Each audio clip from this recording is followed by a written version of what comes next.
Roller coasters are the main attractions of amusement parks, and being a roller coaster enthusiast, I generally love riding them.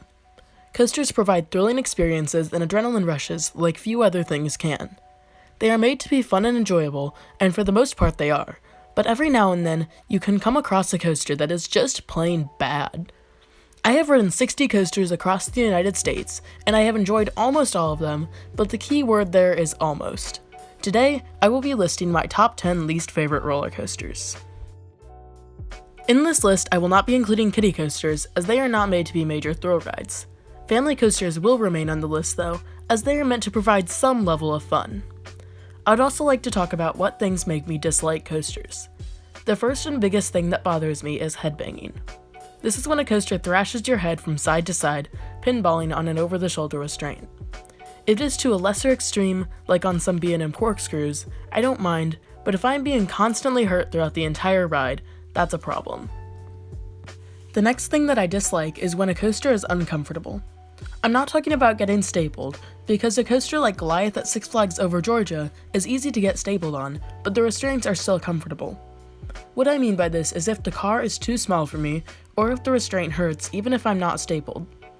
On some coasters, specifically one that will appear later in this video, there is a bar or some piece on the train or restraint that can hit in the lower area. Feeling constricted or being put in pain lowers my opinions on coasters. Finally, I don't like when roller coasters are shaky beyond a bearable point. I love Woodies, so that is not at all what I'm talking about, but rather if a ride shakes your whole body violently throughout the whole experience. With all of that said, my number 10 least favorite coaster is Flying COBRAS at Carowinds. This is a standard Vekoma boomerang, the only difference from others being that it has vest restraints. I thought that factor would make it an upper tier boomerang, but I was wrong. This coaster is extremely shaky. The first drop and station fly through is fine, but then the Cobra roll throws your body all over the place, and not in a good way. The following loop is okay, but still quite shaky, and then you unfortunately have to do the ride again in reverse. The drop backwards is strange, because from off-ride you can actually see the track shake up and down. Somehow I don't think that's a good thing. Anyway, the rest of the coaster is just as shaky as going forwards, only this time it's harder to brace yourself. Flying COBRAS didn't meet my already fairly low expectations, landing it at the number 10 spot on this list. Number 9. Timberwolf at Worlds of Fun, a Din Corporation wooden coaster. Before you start raging, let me explain, because even Timberwolf Aaron understands my placing it here. I have one visit to Worlds of Fun under my belt, which also holds one ride on Timberwolf. The coaster has had some major retracking lately, apparently making it much smoother and making the airtime much better. I say apparently because I rode Timberwolf in 2014, long before the track work began. When I got to ride it, this coaster was an absolute piece of garbage. It was incredibly rough and shaky, and the layout did nothing for me. All this not to mention that at one point on the ride, my wrist slammed against the restraint, causing it to hurt for a week or two after my visit. I hope to get back to Worlds of Fun soon, and get another ride on this coaster so it can hopefully move up in my rankings, but for now, this is where it sits. Number 8. Fire in the Hole at Silver Dollar City. This is a bit of an outlier for my 3 issues, but the problem with this ride is that it's just boring and feels pointless. In fact, it's barely even a roller coaster. Most of the ride is boring power track through mediocre or okay theming, and the 3 drops at the end that classify it as a coaster are shaky and underwhelming. I was laughing as I rode it, but it wasn't for how good it was, but rather how stupid. Maybe it was good when it opened, but now it's just kinda eh. Number 7. Ricochet at Carowinds, a Muck Rides Wild Mouse. I went into this ride expecting it to be mediocre, but not awful. It was my first non-spinning Wild Mouse, so I guess I'm starting at the bottom, because this coaster is trash. The main element of Wild Mice is repeated sharp switchback turns, but these turns are awful. The restraints are very restrictive and have a metal bar on either side of your legs, so you are constantly thrown into a hard cylinder of pain. Not to mention that Ricochet was surprisingly rough. I thought it looked fairly smooth, but the dips were very rough and shaky. It felt like there were some gaps in the wheel assembly, causing the car to not ride perfectly on the track. I don't know if that is the real reason or if it's something else, but no matter what causes it, Ricochet is not a fun coaster to experience. Number 6. Boomerang at Worlds of Fun, a Vekoma boomerang. This, like flying COBRAS, is a standard and boring Vekoma boomerang. However, unlike the Carowinds version, Boomerang at Worlds of Fun has the old, bulky, and painful over-the-shoulder restraints. The way these restraints were designed, any small shake or jerk in the ride's track causes your head to slam into a thick piece of some material with little padding. It is intense, however I found the forces to be uncomfortable, leading me to like the ride even less. Overall, this Boomerang clone is a shaky and painful ride that I have no plans to experience ever again. Number 5. Space Mountain at Magic Kingdom. I got in line for Space Mountain with high expectations, having heard people praise its terrifying and intense ride experience. However, I was left disappointed and bruised. This is the coaster I was referring to in my 3 complaints that slams your sensitive area into a hard metal bar. It has solid laterals and good airtime moments, but all of them are brutally rough and painful since it's so dark that you can't brace for the turns, and as stated previously, the airtime moments give your lower area some nice bruises. Even the theming greatly disappointed me. It had one cool tunnel, but other than that, it was just a coaster in a box. This coaster has so much potential to be a good ride, but for me, it just fell completely flat. Number 4. Primeval Whirl at Animal Kingdom, a Reverchon spinning Wild Mouse coaster. This was my first Wild Mouse style coaster, and I wasn't expecting much, but Primeval Whirl still dropped below my expectations.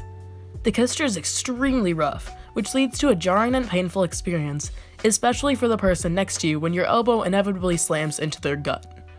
The first few turns after the lift hill in particular were by far the worst part of the ride, because you got jolted to the side and thought that was it, before the ride gives you another, even harder jolt. The only decent part was the spinning switchback turns, as long as you took them sideways or backwards, because then they at least felt semi-smooth.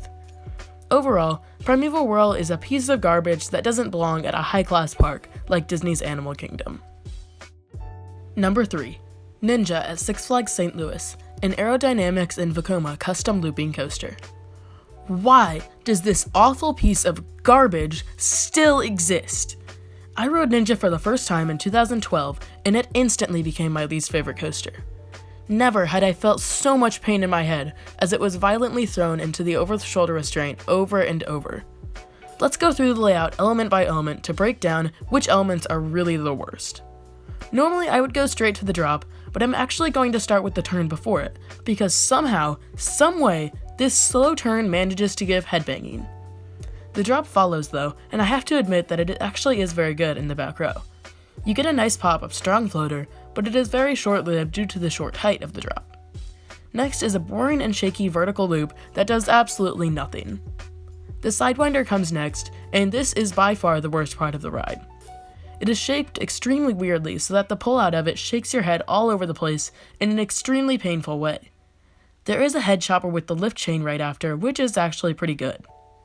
This leads into a slow turn that again somehow gives headbanging before a mid-course brake run that kills any momentum the ride had, which really wasn't much anyway. You prepare for a big drop only to be disappointed when there is another tiny dip into a jerky turn. Next is a double corkscrew with that janky arrow shaping, but the corkscrews themselves aren't that bad.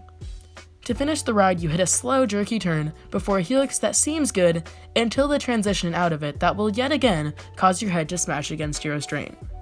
Ninja is an awful ride with very few redeeming factors, but it doesn't quite come in as my least favorite coaster anymore. Number 2. VORTEX at Carowinds, a Bolliger and Mabillard stand-up coaster. VORTEX is one of the first coasters B&M ever built, and they definitely started from the bottom.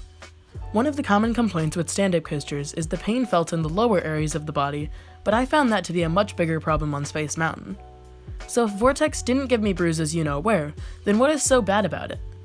Well, that answer can be found in my first and third biggest issues with coasters. VORTEX is shaky as heck. The whole coaster feels like a blender, and your head is the smoothie being made. I will give credit where credit is due in that it is fairly intense at a few points, but that doesn't make up for how bad the rest of the ride is. It only has 2 inversions, a vertical loop and a corkscrew, but both are garbage. When it's not going through an inversion, there's a meandering turn to bash your head around. All of these turns feel completely pointless and irrelevant, which is pretty much how I feel about this ride as a whole. I know it has its fans who say I just got a bad ride, so I will give it another try when I go back to Carowinds, but for now, VORTEX is terrible. Number 1. Kitty Hawk at Carowinds, a Vekoma suspended family coaster, and not one of the good modern ones. Where to begin with this ride? Let's start with the terrible terrains.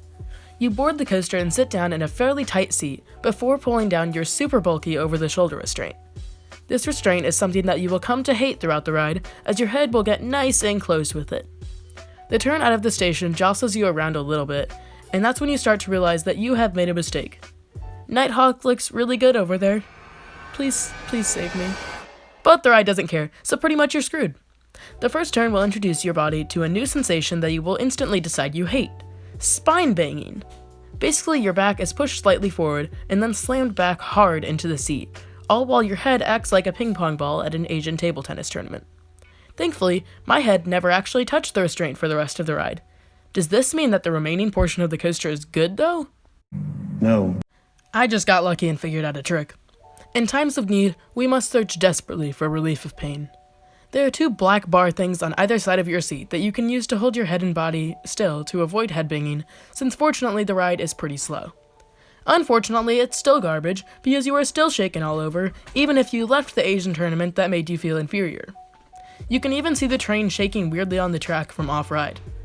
To conclude my rant about how bad this coaster meant for families is, basically it is the equivalent of getting in the middle of the Logan Paul vs. KSI fight, except all punches land directly on your head and back. That's it for this video. If you enjoyed, please consider subscribing, and I will see you guys next time.